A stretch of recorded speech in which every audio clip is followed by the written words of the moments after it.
Great. Well, it is 4:02, so let's go ahead and we can share the interpretation instructions and an interpretation on.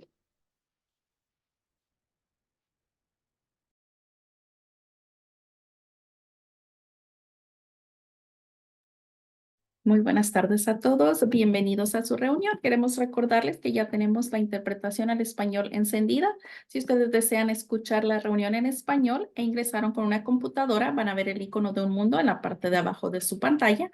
Por favor, seleccionen ese icono y seleccionen español.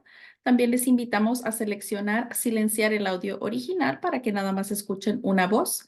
Si ustedes ingresaron con un teléfono móvil o con una tableta, sus opciones van a ser un poco diferentes. Van a necesitar tocar su pantalla y van a buscar el menú con los tres puntitos, ya sea en la parte de arriba o abajo de su dispositivo. Van a seleccionar esos tres puntitos. En algunas ocasiones la actualización ya tiene el mundo. Pueden seleccionar donde dice español. Después seleccionen nuevamente silenciar el audio original y por último el botón que diga done, listo o finalizado. Si necesitan ayuda, por favor nos dejan saber. Gracias. Ahora voy a dar mis instrucciones en inglés. Hello everyone, welcome to your meeting. This is just a reminder that we already have interpretation going. So if you're a monolingual English speaker, we do ask you to please select the English channel. That way you can have that communication from Spanish into English. If you're joining with a computer, you will see a globe at the bottom of your Zoom menu. Please select the globe and select English. If you're joining with a cell phone or a tablet, your options will be a little different. You need to tap your screen and find the menu with the three dots either on top or at the bottom of your screen. Select language interpretation, or in other devices now with the new update, you can have the globe as well. Select English and then select done. If you need any help, please let us know. Thank you very much. Thank you. Hopefully everyone is comfortable in interpretation. Please let us know if you need assistance. Welcome to our first of probably several vegetative barriers subcommittee meetings for Arvin Lamont. So thank you for those of us that have, or those of you rather, that have been here the whole time. The vegetative barriers and urban greening measures were some of the ones that rose to the top for all of you in priorities once you developed and adopted your CERT. So we're really excited today to really focus on vegetative barriers and talk a little bit more about what the project will look like, what the next steps are, and what the requirements are kind of through the Air District to get these projects off the ground. So I'm just going to really briefly share my screen to show you all the agenda for today. Oh, I'm sorry. Did I hear someone? Awesome. Okay. Well, let me know if you need assistance. I can slow down if need be. Thank you. I'm going to share my screen. It will be the agenda for today. And then we'll pass it off to our team to share the presentation. So our agenda is pretty straightforward. It's a 1-hour meeting. I don't see that we have our co-leads here yet, but if we do, we can certainly have them sort of wrap up some of the next steps. But just as a reminder that Bianca Santoyo and Cesar Aguirre are some of our co-leads. We're here to welcome you all today to this meeting. The next presentation, and really the big part of the presentation, is really interactive. We're going to walk through for you all an introduction to what vegetative barriers are and something that we call a request for proposal. So it's something we've been saying to you a lot, but we want to make sure that you guys really understand what that word means, what the process looks like, and really how it's important in making sure that we develop vegetative barrier projects where we plant trees and bushes to block pollution in places that make sense for you all, and that those projects are successful and last a long time in your communities. And then we'll wrap up with any next steps and open floor for discussion. Any questions about the agenda before I pass to our team?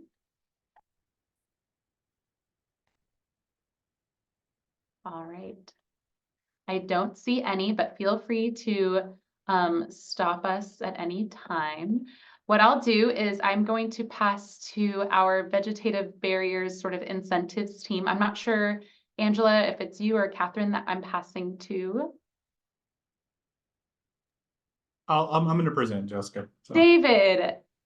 All right. So Just as just a way of introduction, David Lopez, he's a supervisor in our grants and incentives department here at the Air District. And so his team oversees, and you can see Angela, C, and Kat are on his team here today. They oversee the implementation of this program. So David, if it makes sense for you, I'll have Eric pull up the slides and you can just say next slide. Is that okay? Yep, that sounds great. Thank you. Awesome. All right, I'll pass it to David. Thank you. Well, good afternoon, everyone. Once again, my name is David Lopez. I'm a supervisor here in our grants and incentives team. And thank you for joining us. We're excited to talk to you about this measure that the community has identified. And it's one of two kind of that deal with trees. And the first one we're talking about for this subcommittee is called vegetative barriers. So next slide, please. So the community has identified a target of $500,000 for the installation of vegetative barrier projects for both in the communities of Arvin and Lamont. And the idea is when we the district is not what we would call experts in planting projects, so we're going to release what we call a request for proposal, and we're seeking groups or businesses or other types of project partners that have experience in installing these vegetative barriers and understand how these types of projects can be implemented efficiently. So our goal for today is to discuss, the steps to identify project partners. We can talk about how and maybe when we'll be releasing this request for proposal or RFP, and then also to hear back from the community on potential locations and seeing how we can maybe potentially prioritize those sites for this measure. Next slide, please. Okay, but before we start talking, maybe just to give you just a brief overview of what a vegetative barrier is. Vegetative barriers can be a kind of multitude of things. It could be either trees, bushes, shrubs, or kind of a mixture of all these plants. And you'll see them kind of planted in certain specific locations because they're going to reduce exposure to emissions from vehicles or large scale operations. And it keeps things downwind of pollutant concentrations. But not only that, from blocking pollution from particles and emissions, they can also reduce heat. They can help with controlling water surface runoff, and they can actually reduce noise pollution.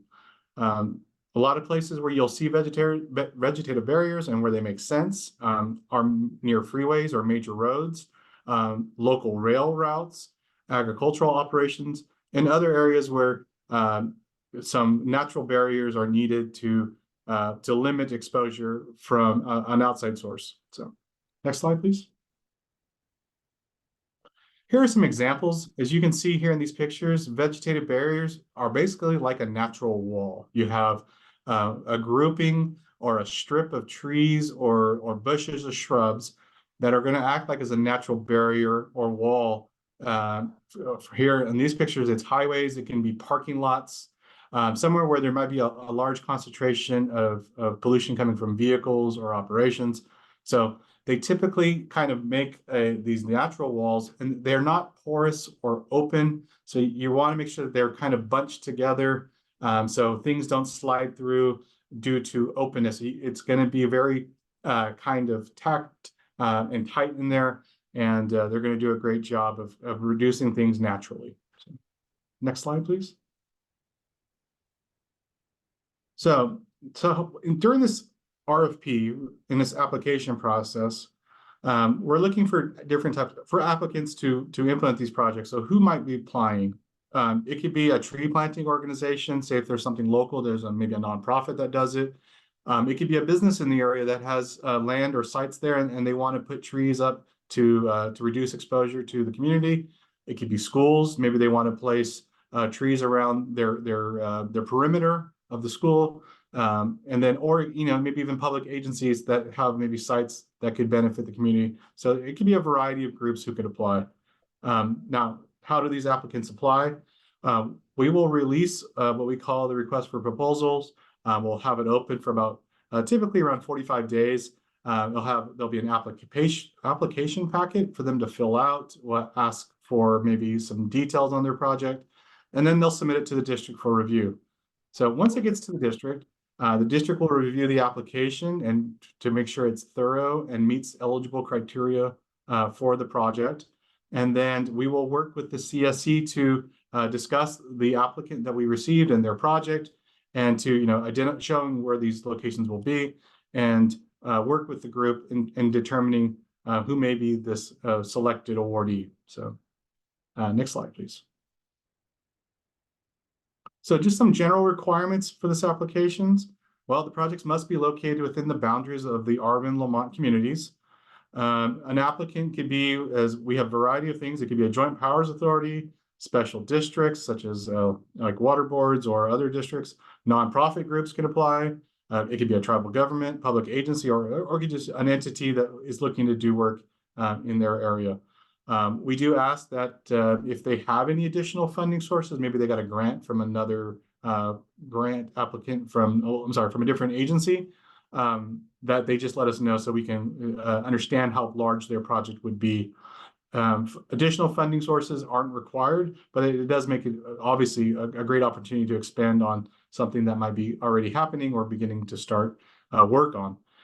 So what does the funding cover? It can pay for various things such as materials like trees or shrubs.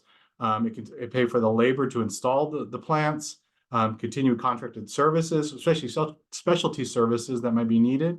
It can pay for some of the outreach and other types of activities that are directly related to the installation of the vegetative barriers. And as kind of mentioned prior, match funding is allowed. And we do ask that they identify and tell us where they might be getting additional funds for, and to understand their project better. So, okay, next slide, please. So the contract. So what we will do after awarding the applicant, designating them and awarding them, we will provide them a grant agreement or a contract, basically saying that they would need to complete the installation of the vegetative barriers within the first 3 years. Obviously there is time that needs to be taken to get these things done. So 3 years seems to be about an effective time frame for plants and these types of projects to be completed.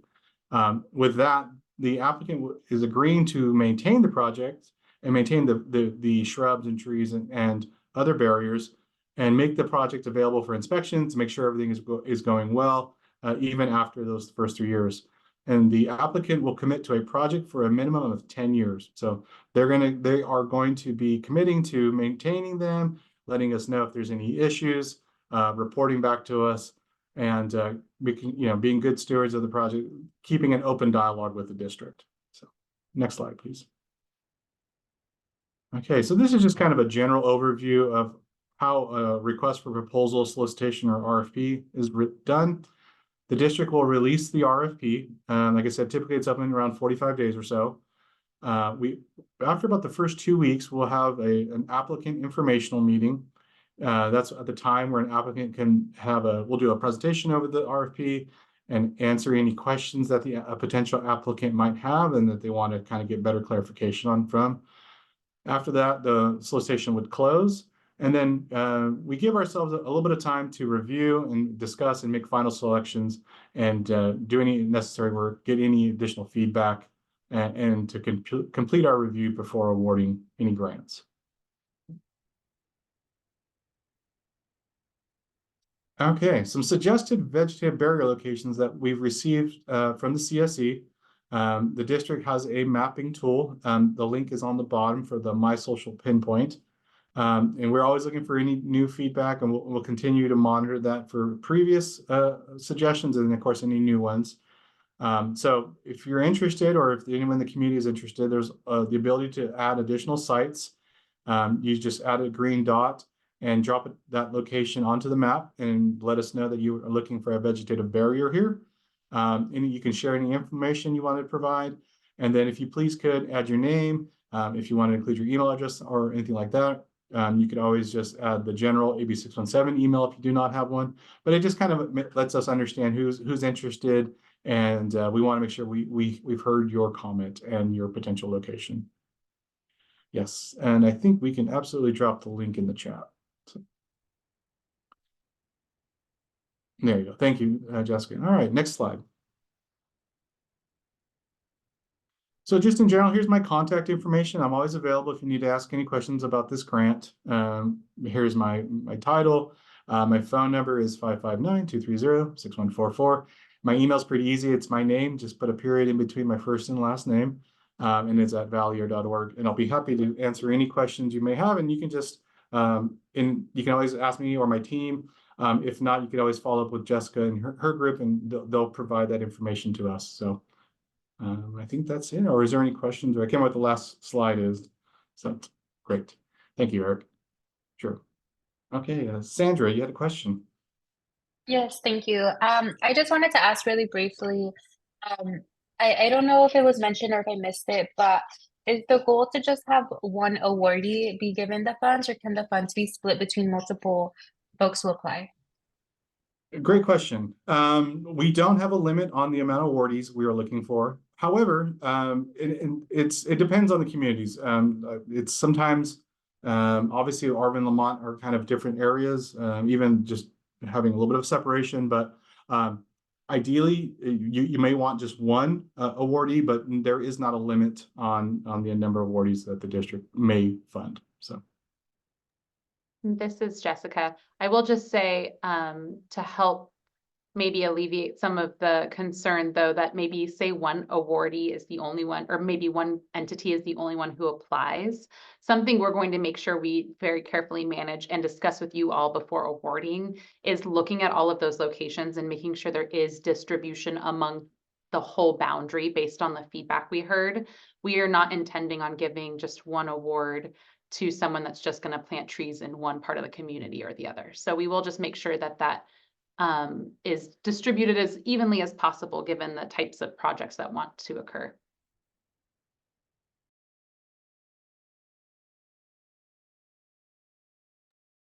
Is there any other questions?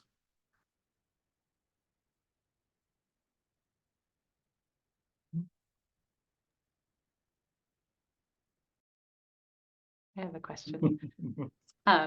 This is Jessica. Oh, sorry, Tim, I'll let you go next. I have a question that I think is just more of a leading question. So go ahead. Yeah, on the presentation, you mentioned that a vegetation barrier would be either trees or bushes to reduce pollution. But I don't see, because the question that always arises with the county regarding when we're trying to get these is water and water allocation.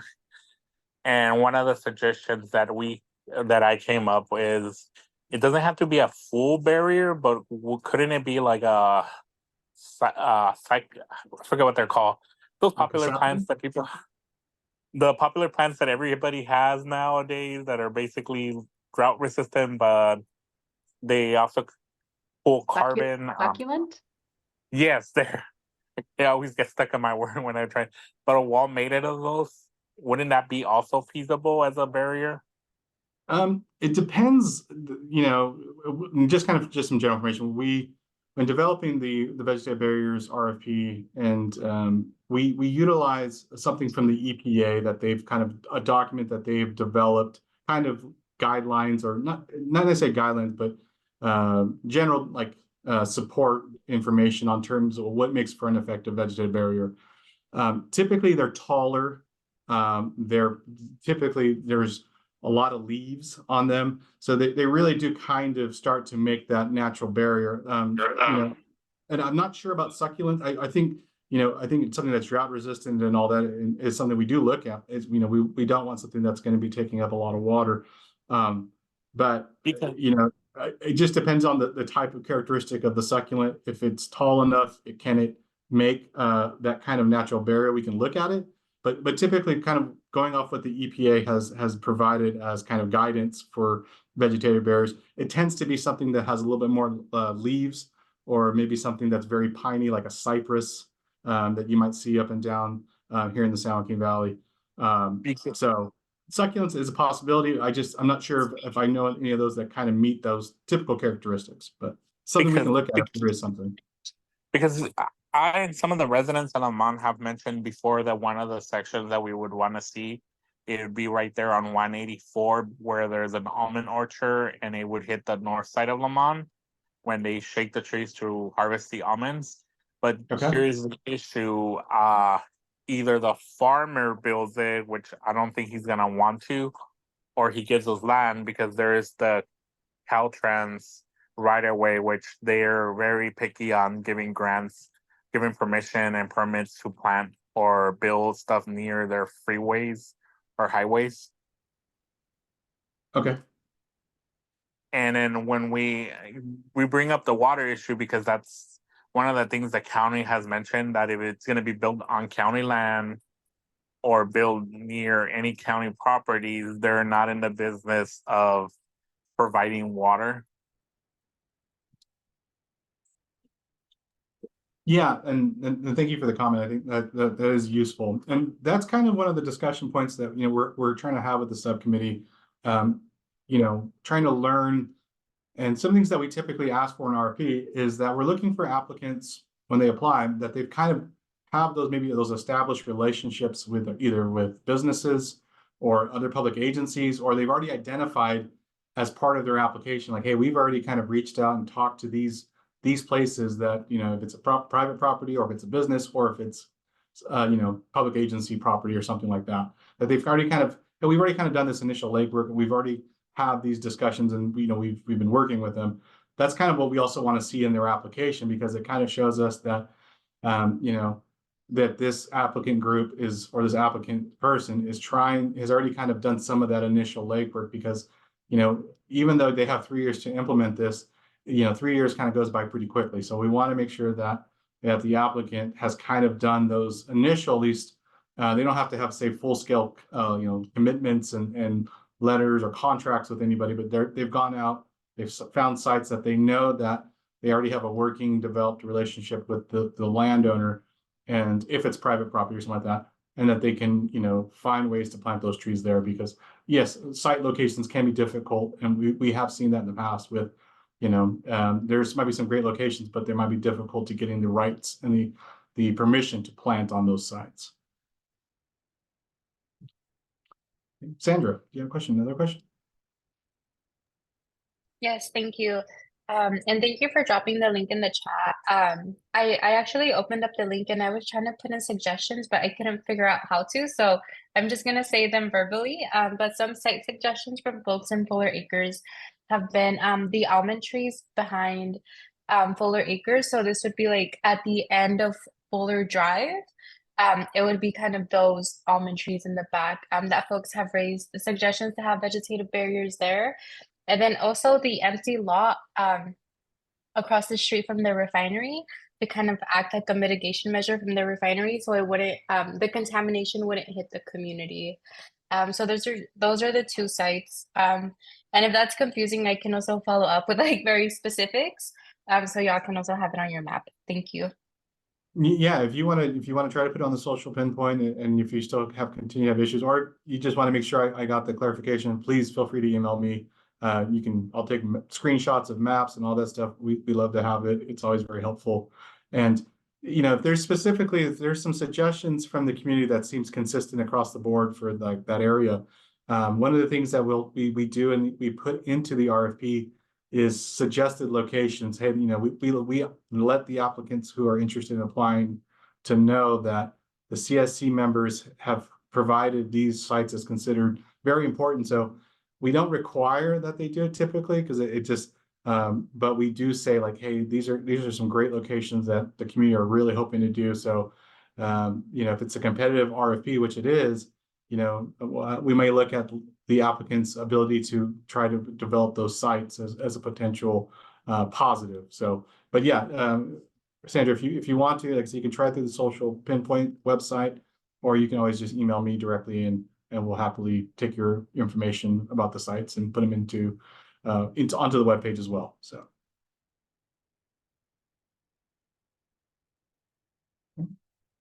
Any other questions or comments, or any suggested locations? Yes, hi, Estela. Sí, buenas tardes, soy Estela García.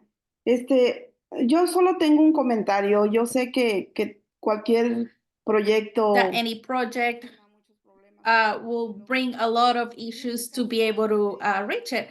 In this case, we ask for the vegetative barriers because here in the Arvin community, we are surrounded with these almond orchards. So when we have the time to harvest the almonds, we have a lot of contamination because of the dust that's coming up when they're harvesting the almonds. So that's why we have been asking for the vegetative barriers. Not because we want to see it pretty or we don't want dust. No, because the dust that is coming up, it's a dust that has pesticides. It's already contaminated. So that's why we want the vegetative barriers. I don't have all the streets.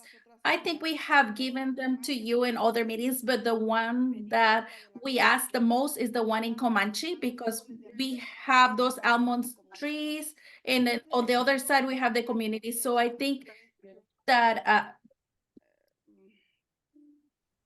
Tu computadora no tiene charge. I'm sorry, can you probably mute Juana? I think that we have to just maybe talk to the ranchers so they can just allow us part of their land to plant some trees, because we're talking about reducing the pollution in this program. So we have to see everywhere. And we know that you were saying we have a lot of problem with the water, who's going to be watering them. But if we put those trees, the same ranchers are watering all the almonds, all the roots will get fed with that same water. I don't know much about that, but what I heard of some of the people that do that, they're saying that when the roots start growing, they're going to start feeding out of that same humidity, and the same ranchers are watering those almond trees. So what are we trying to do here? And me as a member of the community of Arvin, I think that we have to see on that side, those barriers are to lower the pollution from the community, and don't close the doors saying, no, it's not going to be possible. Just talk about it and see, and talk to the owners and the ranchers of those lands, and maybe just have a conversation so they can probably allow, so we can plant some trees over there, more than anything for the pollution, and because they are producing that pollution. And that is my comment that I wanted to give. And hopefully this meeting will be productive, and we will continue with this subcommittee about these topics, because we have to find solutions for all of this. Gracias. Thank you. Thank you for your comment. Appreciate it. Okay. This is Jessica. And I added, and it looks like Sandra confirmed what a couple of the locations that she mentioned. So thank you for adding to those. I also just want to echo everything that David's just mentioned about how there'll definitely be continued engagement with you all on those locations, certainly as we release the RFP, but also once we get the applicants and hear from them what makes sense. I think we're already hearing from you all the same thing. These are the struggles of kind of planting some of these, is even if someone really does want to participate, maybe there's just physical barrier reasons or water reasons why they really, really can't. And so having a long list of places that are important to you all is really nice. I will also just say, never say never. I think we found that in a couple of our communities, there are folks that are like, they're the farmers or the landowners that have product on their farm that they themselves are the ones who applied and took advantage of vegetative barriers funding. And another community, in some communities, the vegetative barriers funding is done through, I think someone mentioned like the city in some cases. We can kind of, partner with different agencies. So there are a lot of different folks. And let's not count out schools. They are a great place to plant. We know that it's blocking pollution directly from some of the most sensitive receptors, right? The children. And so those can be a little bit of an array of the different types of projects we can do. So I just want you to know that we hear all of those same struggles. I know that the team works with all different kinds of questions that we get. And so I know they're really well equipped to answer them. I do have a question for you, David. You know, based on what we heard today, it sounds like in addition to adding kind of what we've heard location-wise, we're otherwise, David, would you say we're close or ready to go with releasing the RFP? Can you talk a little bit about that timing? Yeah, sure, no problem. Yes, I think, you know, we've had a few RFPs done over the years for these different communities that we've worked in. I feel like our team, you know, is hearing some really great feedback about your locations, and I think some of the stuff we can absolutely kind of incorporate into the RFP.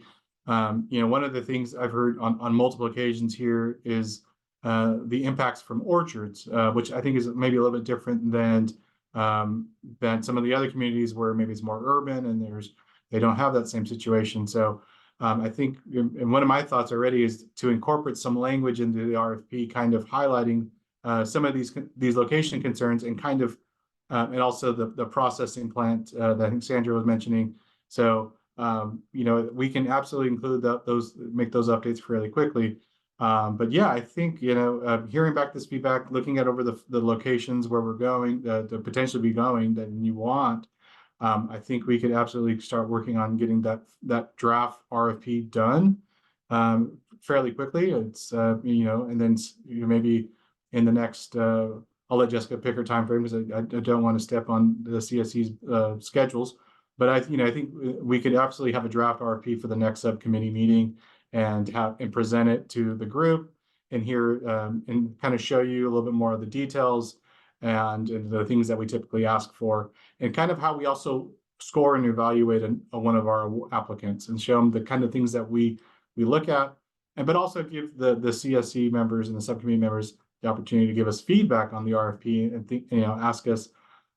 Sometimes there is restrictions that we have just based off you know the funding and where it comes from, but we are always open to hearing comments and further discussion and potential ideas for the RFP from the subcommittee. So yeah, I think we can absolutely get you something by the next subcommittee meeting. So. This is Jessica. That sounds great. I have something I'll just add is that it won't just be about giving us feedback about the RFP, but also feedback once we release it on who to reach out and how to let them know that it's open. I think that's so important. So it really goes hand in hand with the locations you were all thinking about. If we think we want some schools, then we don't just want to post the RFP, but we also want to start talking to the schools and letting them know. So that's just an example of the type of work we would do. And so I just wanted to add that in as well. Absolutely. Any questions for David's team about the process, about the proposal or request for proposal RFP? Great. Well, really then the next, oh, go ahead, Emma, please. Hi.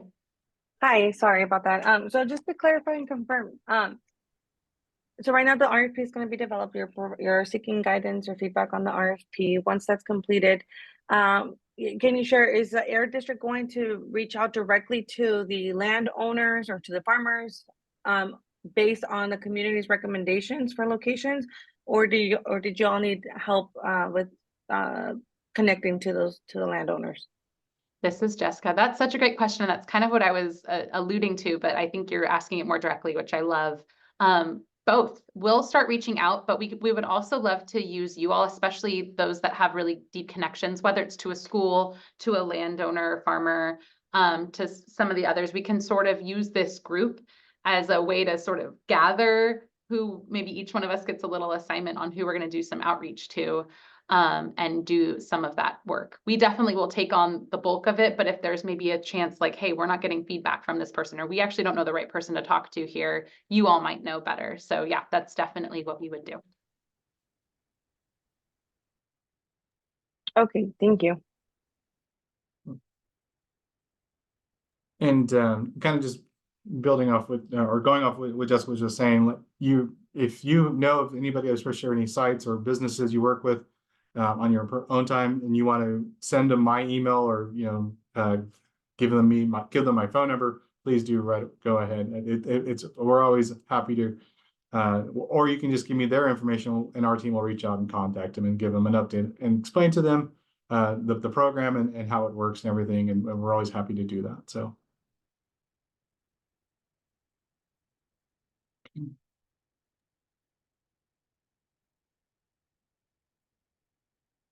So for next steps, we will draft the draft RFP. It's because the type of document it is, it's not short. And so what we'll do is it'll be pretty similar to what we did today. Is of course we'll have the draft available to review, but instead of going through like pages and pages, we'll probably kind of highlight specific sections, the scoring, the location, like potential locations, suggested locations from you all. Maybe some of the other accessibility and other requirements, things that are maybe a little more flexible that we're not required to do through CARB, and talk with you specifically about those pieces at that meeting. And then based on your feedback, finalize it and talk about outreach. Does that make sense for next steps from David, from your team? Yeah, no, that sounds right on line. It sounds great.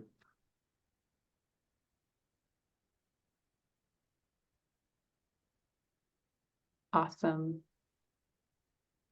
Great. Well, at that meeting, we'll spend also a little bit more time just kind of looking again at that map and all of the locations, just to sort of button up that map, because really that map will go into the RFP, or at least a listing of all of those locations. So we'll spend time doing that as well. Other than that, I think that's it for us, unless there are any questions from you all.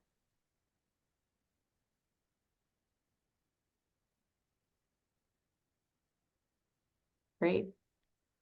Well, thank you all so much for your time. It's really nice doing subcommittees to really just take, even if it doesn't take that much extra time, just focus on one particular measure. We're really excited about this, and we look forward to our next meeting. Take care. Thank you, everyone. Yeah.